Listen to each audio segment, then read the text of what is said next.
Welcome to Skanda TV. Balayya నటించిన latest movie అఖండ 2.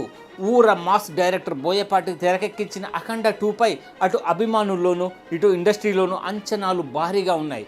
అఖండ, వీరసింహారెడ్డి, భగవత్ కేసరి, డాకు మహారాజ్ ఇలా వరుసగా సక్సెస్ సాధించిన బాలయ్య అఖండ 2 అంటూ డిసెంబర్ 5న భారీ స్థాయిలో ప్రేక్షకుల ముందుకి వస్తున్నాడు. First time Balayya pan India మూవీగా అఖండ 2ని రిలీజ్ చేస్తుండటంతో ఎంతవరకు నార్త్లో ఎఫెక్ట్ చూపించగలడనేది ఆసక్తిగా మారింది. ఇదిలా ఉంటే నార్త్లో బాలయ్య అఖండ 2ని బాగా ప్రమోట్ చేస్తున్నాడు. అయితే ఈ సినిమాను మరింత జనాల్లోకి తీసుకెళ్లేందుకు కూలీ రూట్లో వెళ్తున్నాడనే మాట వినిపిస్తుంది.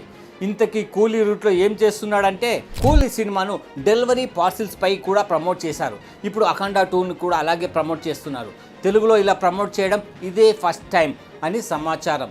దీంతో అఖండ 2ని ఎంతలా జనాల్లోకి తీసుకెళ్లాలని తప్పిస్తున్నారో అర్థమవుతుంది. అలాగే ప్రీ రిలీజ్ ఈవెంట్లో బోయపాటి మాట్లాడుతూ పవన్ కళ్యాణ్ ఓజీ గురించి ప్రస్తావించారు. అలాగే pan India star Prabhas Raja Saab గురించి ప్రస్తావించారు. అలాగే మెగాస్టార్ మనశంకర వరప్రసాద్ గారి సినిమా గురించి కూడా ప్రస్తావించడం విశేషం. మొత్తానికి బోయపాటి ఈ సినిమాతో పాన్ ఇండియా రేంజ్లో మెప్పించాలని అనుకుంటున్నారు.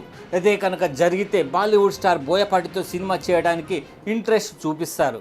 మరి బోయపాటి స్టైల్ నార్త్ జనాలకు ఎంతవరకు మెప్పిస్తుందో చూడాలి.